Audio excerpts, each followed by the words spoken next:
Good afternoon friend, कैसे आप लोग? सब अच्छे होंगे। सभी को मेरे तरफ से राम राम, राधे राधे। तो जो आज का टॉपिक है वो एसबीआई पीओ डिस्क्रिप्टिव के बारे में बात करेंगे। जो न्यू डिस्क्रिप्टिव है उसमें क्या क्या चीज़ है, उसमें क्या क्या पूछ सकता है, वो सारी बात करेंगे। एक मैं आपको फॉर्मेट समझाने की करूँगा, क्योंकि मुझे मिला है और मैंने थोड़ा सा रिसर्च करके इसको मैंने अपने ढंग से थोड़ा सा बनाया है। हो 100% मुझे लगता है कि यही फॉर्मेट होना चाहिए, मुझे जैसा फील हो रहा है। तो सुनिएगा कि क्या है कम्युनिकेशन। आप उसमें देखिएगा कम्युनिकेशन लिखा हुआ है, फिर डॉटेड है, उसके बाद उसके आगे जो फॉर्मेट्स है वो लिखे हैं, ईमेल्स लिखे हुए हैं, रिपोर्ट्स लिखे हुए हैं, उसके बाद आपको सिचुएशन एनालिसिस लिखा हुआ है, उसके बाद प्रिसाइज राइटिंग। प्रिसाइज राइटिंग आपको पता है कि क्या होता है, क्योंकि एक पैसेज रहता है, उसको प्रिसाइज करना है, फिर उसको टाइटल देना है, उसके बारे में लिखना है छोटा करके, ये होता है प्रिसाइज राइटिंग।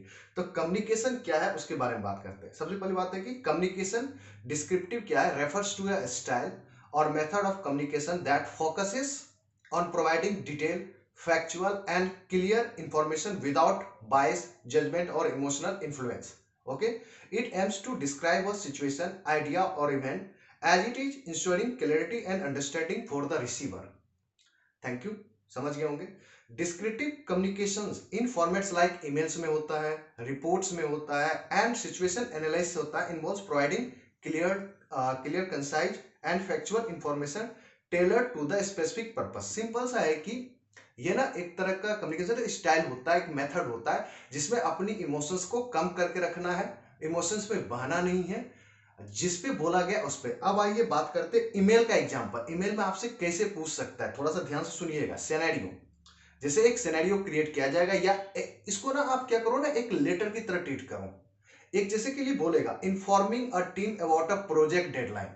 जैसे ईमेल में क्या होगा कि ईमेल आप किसको ईमेल जैसे लिखते हो तो क्या लिखते हो, ईमेल आप मान के चलो कि कंग्रेचुलेट कर रहे हो किसी को, या किसी को वो टास्क प्रोवाइड कर रहे हो। तो इसको ना एक तरह से लेटर के फॉर्मेट में ले जाओ। तो इसमें सिंपल सा है कि informing a team about a project deadline. तो ये एक एग्जांपल है।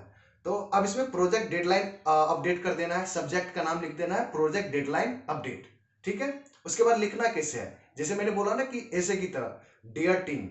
ठीक है, डियर टीम के पास आपको कोमा लगाना है। फिर नीचे में I would like to inform about the deadline for the ABC project has been extended to January 15 2025। तो मैंने बोला ना कि ये एक तरह का लेटर है।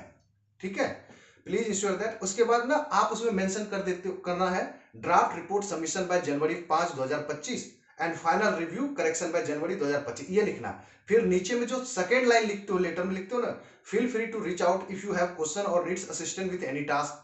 आप फिर नीचे में लिखते हो बेस्ट रिगार्ड, वहां पे क्या लिखते हो, योर ट्रूफुली, योर फेथफुल, योर जो भी लिखते हो वो लिख के नीचे में अपना नाम लिखते हो। यहाँ पे लिखना है बेस्ट रिगार्ड्स योर नेम लिखना है। ठीक है, सिंपल सा है कि ईमेल का मतलब है यहाँ पे आपको बात हो रही है लेटर की है, बस यहाँ पे नाम चेंज कर दिया गया है। तो मैं, आप टेंशन मत लो, मैं अपने टेलीग्राम ग्रुप पे ये जो फॉर्मेट है ये आपको मैं शेयर कर दूंगा इन द पीडीएफ से, बट मैं समझाने की कोशिश कर रहा हूं कि हो क्या रहा है यहाँ पे। ठीक है, अब रिपोर्ट एग्जाम्पल में, अब रिपोर्ट पे आइए, कैसे रिपोर्ट से लिखा हुआ उस पर क्या होगा। अब डिस्क्रिप्टिव रिपोर्ट का सिनेरियो सुनिए।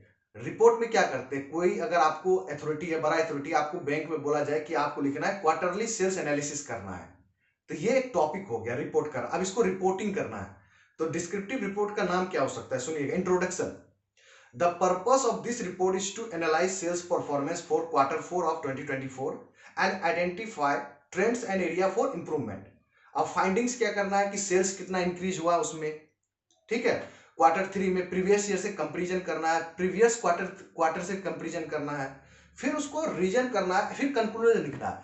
तो एक तरह से रिपोर्ट यहां पर हो गया आपको ऐसे, घबराने की जरूरत नहीं है, मैं बता रहा हूं। ईमेल हो गया एक तरह का लेटर, ऐसे होगी रिपोर्ट हो गया एक तरह का ऐसे। इसमें आपको थोड़ा सा एनालिसिस करना है, डेटा वाला ज्यादा आएगा पॉइंट अब यहाँ पे थोड़ा सा। अब फिर देखिए इसमें भी कंक्लूजन आया, पहले इंट्रोडक्टरी बॉडी लिखिए, फिर बीच में उसके बारे में लिखिए कि कंपैरिजन कीजिए, फिर लास्ट में कंक्लूजन लिखिए। तो आपको समझ आ रहा है कि कुछ डिफरेंस नहीं है, बस चोचले नया रख दिए गए हैं, शब्द को खेला गया है आपके साथ। ईमेल बराबर लेटर, रिपोर्ट बराबर ऐसे। Okay, got it. अब रिकमेंडेशन मतलब किस टाइप के आपसे पूछा जा सकता है, रिपोर्ट्स में क्या टॉपिक हो सकता है। Increase promotional companies in region B. ठीक है, evaluate customer feedback to identify areas for improvement. ऐसे में भी तो ऐसे ही करते हैं कि वोमेन एम्पावरमेंट कितना है इंडिया में, क्या दिक्कत आ रही है, गवर्नमेंट क्या इसमें इस इशू को समाधान कर सकता है। आप इसको ना एक तरह से क्रिटिकल रीजनिंग की तरह ट्रीट करो, ठीक है। मैं बार बार बोल रहा हूं, कोई डिफरेंस नहीं है ईमेल वाला और लेटर, हाँ फॉर्मेट में थोड़ा बहुत डिफरेंट होगा, उस फॉर्मेट पे ही प्रैक्टिस करना है, ठीक है। Okay, got it. अब आइए सिचुएशन एनालिसिस। सिचुएशन एनालिसिस क्या है, एग्जांपल सुनिएगा। अब यहाँ पे ना सिचुएशन एनालिसिस है, मतलब यहाँ पे बात होगा कि समाधान करने का, एड्रेसिंग करने का। तो यहाँ पे सुनिएगा सिनेरियो क्या है, एक सिनेरियो रखता हूं, एड्रेसिंग अ प्रोटेक्शन डिले, मतलब प्रोटेक्शन डिले हो रहा है कंपनी में, तो उसको कैसे एड्रेस किया जाए, समाधान किया जाए, ठीक है। तब इसका देखिए सिचुएशनल एनालिसिस, सिचुएशन सुनिए। The production of product X was delay by the 2 weeks due to a shortage of raw materials caused by supply chain disruption. अब इसका ना इंपैक्ट भी सुनिए, ये भी एक तरह का ऐसे ही हो गया, इंपैक्ट हो गया, क्या क्या एडिशनल कॉस्ट बढ़ेगा, उसके बाद क्या इसमें आप स्टेप्स ले सकते हो इसको एड्रेसिंग करने के लिए। मतलब पहले देखो ये सिचुएशनल है, एड्रेस करना है, तो इसमें आपको ना रीजन भी बताना पड़ेगा, इंपैक्ट भी बताना पड़ेगा, एंड नेक्स्ट स्टेप टू इसको एड्रेस कैसे करना है वो भी करना है। मतलब यहाँ पे ना ये जजमेंट वाली बातें हो रही है। तो आप रख दो, रिपोर्ट को रख दो, ईमेल को रख दो लेटर की कैटेगरी में, एंड आप यहाँ पे जो रिपोर्ट की बात हो रहा है, सिचुएशन एनालिसिस की बात हो रहा है, यहाँ पे इसको ले जाओ ऐसे के तौर पे। बट दोनों में थोड़ा सा कॉमन है, एक में जो रिपोर्ट वाला था उसमें कंक्लूजन एड करना है, एड्रेसिंग वाला में क्या करना है, जो सिचुएशनल जो यहाँ पे सिचुएशन बेस्ड वाला है, इसमें आपको एड्रेस करना है, इसमें आपको प्रॉब्लम्स भी बतानी है, एंड ना नेक्स्ट स्टेप में जो लास्ट आप कंक्लूजन लिखते हो उसमें इसकी समाधान बताना है। तो एक तरह से ये आपका ऐसे वाला फॉर्मेट हो गया। और एक चौथा लिखा हुआ था प्रिसाइज राइटिंग, वो सिंपल सा है, उसमें एक इतना बड़ा पैसेज रहता है, उसमें आपको टाइटल लिखना रहता है, फिर उसको उसको प्रिसाइज करना अपने शब्दों में, जितना छोटा हो सके उस पैसेज का। तो मुझे लगता है कि मैंने आपको समझा दिया। पूरे यूट्यूब पे मैं फर्स्ट इंसान होगा जो आपको मैं समझाने की कोशिश कर रहा हूं। आप इस चीज को पूरे हर जगह फैला दीजिए। Thank you very much. और इसको फॉर्मेट देखना है तो ज्वाइन कर लीजिएगा टेलीग्राम, मैं कमेंट बॉक्स में पिन कर दूंगा, वहां से इस फॉर्मेट को देख लीजिए और अपने फ्रेंड के साथ या जो जो भी है जिनके साथ शेयर करना चाहते हो शेयर कर देना, ठीक है। तो मुझे हल्के में लेने की कोशिश मत करना, ठीक है। Thank you very much, good luck, जय हिंद, जय भारत।